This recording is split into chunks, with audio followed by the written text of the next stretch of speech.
Casper dost canlısı hayalet olarak bilinir. Çizgi filmlerde konu genellikle benzerdir.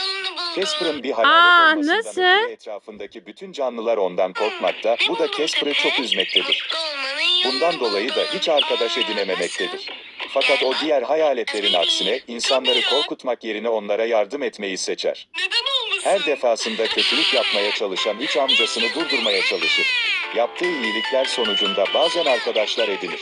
Bazı bölümlerde beceriksiz cadı arkadaşı Wendy de onunla beraberdir. İkilinin en büyük ortak noktası, güçlerini insanlara kötülük yapmak yerine iyilik yapmaya adamasıdır.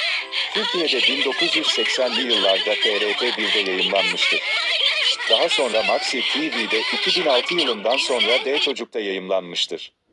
Yayımlandığı diğer kanallar Cartoon Network ve Kanal 1'dir. Yaşasın. Aferin benim akıllı torunlarıma. Ne güzel paylaştınız.